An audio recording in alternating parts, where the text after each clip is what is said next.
G ராசி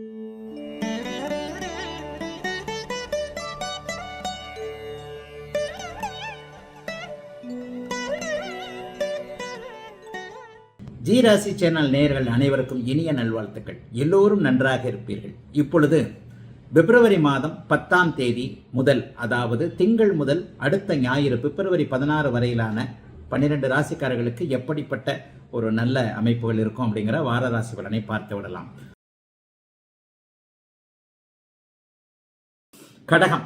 கடகராசிக்காரர்களுக்கு ரொம்ப டாப்புங்க. 80 மார்க் 90 மார்க் இந்த வாரத்துக்கு கொடுக்கலாம். அருமையான வாரம். உங்களுடைய ராசிநாதன் பூச நட்சத்திரத்தில் தைப்பூசம் என்கின்ற பௌர்ணமியை ராசியிலேயே அடையக்கூடிய சுப வாரம். அஷ்டமச்சனி வேற விலக போகுது அடுத்த மாதம். இது வரைக்கும் எந்தெந்த இடத்துல பூச நட்சத்திரக்காரங்களும் ஆயில்ய நட்சத்திரக்காரங்களும் படாத பாடுபட்டீங்களோ அவர்கள் எல்லாம் 2 வருடத்தில் பட்ட கஷ்டங்கள் எல்லாம் இன்னும் 2 வாரத்தில் மாறக்கூடிய தன்மைகள் இப்போது கடகராசிக்காரர்களுக்கு இருக்கிறது. அழுகை நிற்க போகிறது, துக்கம் விலக போகிறது, துயரம் நீங்க போகிறதுன்னு அடுக்கிக்கிட்டே போலாங்க. கடகராசிக்காரர்களுக்கு இன்றைக்கு, அதாவது வாரத்தின் ஆரம்ப அமைப்பே தைப்பூச நாளாக, இந்த திங்கட்கிழமை பார்த்தீங்கன்னா தைப்பூச நாள். உங்களுடைய ராசிநாதன் பௌர்ணமி அமைப்பில் உங்களுடைய ராசியிலேயே இருப்பதால் மனசு நல்லா இருக்குங்க, உடம்பு நல்லா இருக்கும், நோய் தீரும், கடன் தீரும், நல்லவைகள் நடக்கும், படிப்பினைகள் கிடைத்தவர்கள் எல்லாருக்குமே ஒரு நல்ல அனுபவங்கள் கிடைக்கக்கூடிய தன்மை. குடும்பத்தில் அழுக இருந்தவங்க, தொழில் வேலை போன்ற அமைப்புகளில் மன அழுத்தத்தோடு இருந்தவங்க, வியாபாரம் நன்றாக இல்லைன்னு இருந்தவங்க, பிள்ளைகள் சரியில்லை, கணவன் சரியில்லை, மனைவி சரியில்லை, இதுல அப்படி பிரச்சனை, அதுல இப்படி பிரச்சனை என்பது மாதிரியான பிரச்சனைகளோட தான் வாழ்க்கையில இருக்கணுமான கடந்த 2 வருஷமா ஒருத்தருக்கு ஒருத்தர் நொந்து போய் கொண்டிருந்தீர்கள் இல்லையா? அந்த மாதிரியான கடகராசிக்காரர்கள் எல்லோருமே இப்பொழுது ராசிநாதன் இந்த வாரத்திலிருந்து நல்ல ஆட்சி பெற்ற சுபத்துவ நிலையை அடைகிறதுனால பிரச்சனைகளை தீர்க்கக்கூடிய அளவிற்கு நல்ல திறமைகள் வரக்கூடிய ஒரு சுபமான நல்ல வாரமா இந்த வாரம் அமைஞ்சிருக்கு. ராசிநாதன் ராசியிலேயே பௌர்ணமி சந்திரனாக இருக்கிறார். அப்புறம் 2, 3 இடத்துல தொடர்பு கொள்றாரு. பணவரவுகள் கிடைக்க போகிறது. இதுவரைக்கும் தடைகள் இருந்தவைகள்ல நீங்க ஜெயிக்க போறீங்க. பணம், வேலை, தொழில் போன்றவைகளுக்கு முன்னுரிமை கொடுத்து இந்த வாரம் மிகப்பெரிய அளவில் நன்றாக இருக்கும். வாரத்தின் கடைசியில 3வது இடத்துல அவர் இருக்கிறதுனால இதுவரைக்கும் பலிக்காத முயற்சிகள் எல்லாம் பலித்து நல்ல வாய்ப்புகளை நீங்களே தவற விடாமல் அனைத்தையும் யோகமாக மாற்றிக்கொள்ளக்கூடிய ஒரு சுப வாரமா தாங்க இந்த வாரம் அமைஞ்சிருக்கு. மிகப்பெரிய நன்மைகள் நடக்கக்கூடிய, முன்னேற்றங்கள் இருக்கக்கூடிய யோக வாரம் கடகத்திற்கு இந்த வாரம்.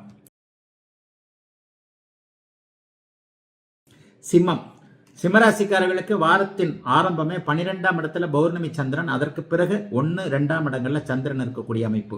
இந்த வாரத்தில் மிக முக்கியமா 7ஆம் இடத்திற்கு சூரியன் மாறுகிறார். சனியோடு அவர் சேர்றாரு அப்படின்னா கூட இந்த வாரத்தில், அதாவது இந்த மாதத்திலிருந்தே ஒரு 4 வார காலங்கள் சனியோடு சேர்ந்திருப்பார். சனியோடு சேர்ந்தாலும் ராசியை பார்க்கக்கூடிய தன்மைகள் இப்போது உண்டு. என்ன ஒண்ணு, எதிரியோடு சேர்ந்து இருக்கக்கூடிய தன்மைகள் இந்த வாரத்திலிருந்து 4 வாரத்திற்கு சிம்மராசிக்காரர்களுக்கு ஏற்படும். அதாவது உறவாடி கெடுப்பதுன்னு சொல்லுவாங்க இல்லையா? அவரை பிடிக்காது, ஆனா அவர் எனக்கு நண்பரா நடிக்கிறாரு, எனக்கு பின்னாடி வேலை பார்க்கறதெல்லாம் இவர் தான் தெரியும். எதிரியோட ஒரே இடத்துல வேலை செய்யக்கூடிய தன்மை, ஒரே இடத்துல இருக்கக்கூடிய தன்மை, குடும்பத்திலேயே உறவுகளிலேயே எதிரிகளை சந்திக்கக்கூடிய தன்மைகள் எல்லாம் இந்த 4 வார காலத்திற்கு சிம்மராசிக்காரர்கள் அனைவருக்குமே நடக்கக்கூடிய தன்மை உண்டு. சூரியனும் சனியும் சேர்ந்து இருக்கிறதுனால கொஞ்சம் ஒரு மாதிரி டிஸ்டர்ப் ஆவீங்க. கணவன் மனைவி உறவுகள் கூட கொஞ்சம் ஒரு மாதிரியா தாங்க இருக்கும். 1-7 கூடியவர்கள் பாவத்துவமாக சேரக்கூடிய அந்த அமைப்பு. புருஷன் பொண்டாட்டிகளை ஒரு சந்தேக விதைய 3ஆம் மனுஷர் சகுனி வேலை பார்க்கக்கூடியவர். மனைவியை பற்றி கோல் சொல்வது, கணவரை பற்றி கோல் சொல்வது என்பது போன்ற அமைப்புகள் இப்போது கண்டிப்பாக சிம்மராசிக்காரர்களுடைய வீடுகளில் நடக்கும். அதனால எதை பற்றியும் நீங்க காதல போட்டுக்காம அவரவருடைய அமைப்புகளில், அதாவது எப்பொருள் யார் யார் வாய் கேட்பினும் அப்பொருள் மெய்ப்பொருள் காண்பது அறிவுன்னு சொல்றாங்க இல்லையா?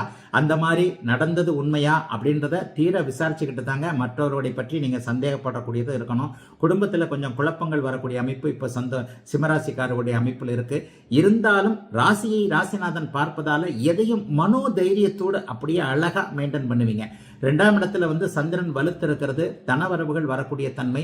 முதல் 2 நாட்களுக்கு பயங்கர செலவுகள் இருக்கும். அதாவது திங்கட்கிழமையும் செவ்வாய்க்கிழமையும் சம்பாரிச்சதை கொண்டு வீட்டுக்கு கொண்டு போக முடியாது, அது அப்படியே செலவாகும். அந்த செலவுகளையும் சமாளிக்க முடியாம திணறுவீங்க. ஆனாலும் ராசிநாதன் ராசியை பார்ப்பதால் சிம்மராசிக்காரர்கள் சமாளிக்கக்கூடிய யோக வாரம் தான் இந்த வாரம்.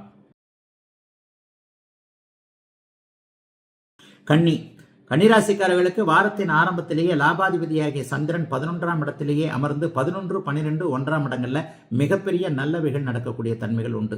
வெற்றிகள் கிடைக்கக்கூடிய யோக வாரம் இந்த வாரம். ராசிநாதன் 6ஆம் இடத்துல போய் 6 கூடியவனோடு இணைகிறார். இந்த வாரத்திலிருந்து ஒரு 4 வாரம் அவர் 6ஆம் இடத்திலேயே இருப்பார். என்ன ஒண்ணு, நீங்களே எதிரிகளை உருவாக்கி கொள்ளக்கூடிய அமைப்புகள் இப்போது கன்னிராசிக்காரர்களுக்கு உண்டு. சண்டை போட போறீங்க. ஆபீஸ்லயோ, தொழிலிடங்கள்லயோ அல்லது வீட்டிலேயோ ஒரு டக்குன்னு ஒரு கோபத்தை காட்டக்கூடிய அமைப்பு. ராசியை வேற உங்களுக்கு 4ஆம் பார்வையா செவ்வாய் பார்த்துக்கிட்டு இருக்கிறாரா? அப்ப கோபம் வரக்கூடிய அமைப்புகள் இப்போது கன்னிராசிக்காரர்களுக்கு வந்து சட்டென்று யாரையாவது எதிரியாக்கி கொள்ளக்கூடிய தன்மை. ஆனா எதிரியானாலும் கவலை இல்லை, 11ஆம் இடம் வலுத்து இருக்குது. அதனால நீங்க தான் ஜெயிப்பீங்க. உங்களை யாரெல்லாம் எதிரியாக நினைக்கிறாரோ, இப்ப நீங்க எதிரியை உருவாக்கிக்குவீங்கன்னு சொல்லிட்டேன். ஏற்கனவே உங்களுக்கு எதிரி இருப்பார் இல்லையா, அந்த எதிரி கூட உங்களை பார்த்து பயந்துகிட்டு ஓடக்கூடிய வாரமாக இந்த வாரம் இருக்குங்க. கன்னிராசிக்காரர்களுக்கு நல்ல வாரங்க இது வாரம். ஏன்னா உங்க ராசியை மட்டும்தான், 12 ராசிகளிலேயே உங்க ராசியை மட்டும்தான் குருவும் சுக்கிரனும் ஒரே நேரத்தில் பார்த்து கொண்டிருக்கிறார்கள். இந்த அமைப்பு இன்னும் ஒரு 4 மாத காலம் 3 மாத காலத்திற்கு நீடிக்கும் என்பதால் தொட்டது துலங்கக்கூடிய, எதிர்ப்புகள் விலகக்கூடிய, எதிரியை அடிபணி வைக்கக்கூடிய அத்தனை அமைப்புகளும் நடக்கக்கூடிய யோக வாரமா இந்த வாரம் அமைஞ்சிருக்கு. புதுசா கடன் வாங்குவீங்க, கடன்ல கொஞ்சம் பிரச்சனைகள் இருக்கத்தான் செய்யும், இருந்தாலும் சமாளிக்க முடியும்ன்ற தைரியம் கண்டிப்பாக வரும். இடையில பாத்தீங்கன்னா ஒரு நடுப்பகுதி நாட்கள் புதன்கிழமை வியாழக்கிழமை டிராவல் இருக்கும்.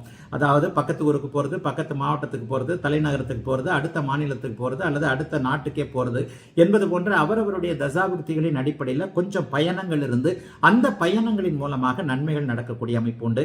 வாரத்தின் கடைசியில சனிக்கிழமை ஞாயிற்றுக்கிழமை டாப்பா இருக்குங்க. குடும்பத்துல நல்ல பேர் இருக்கும், வேலை தொழில நல்ல பேர் எடுப்பீங்க. இவரை விட்டு வேற யாராலும் இதை செய்ய முடியாது என்கின்ற மாதிரி மதிப்பு மரியாதைகள், அந்தஸ்து, கௌரவம் போன்றவைகள் அதி உயர் நிலையில் இருக்கக்கூடிய, எல்லாம் நிறைவாக இருக்கக்கூடிய நல்ல வாரமாக அமைஞ்சிருக்குதுங்க. பிப்ரவரி மாதம் 10ஆம் இடத்திலிருந்து 10ஆம் நாள்ல இருந்து 16ஆம் தேதி வரையிலான இந்த வாரம்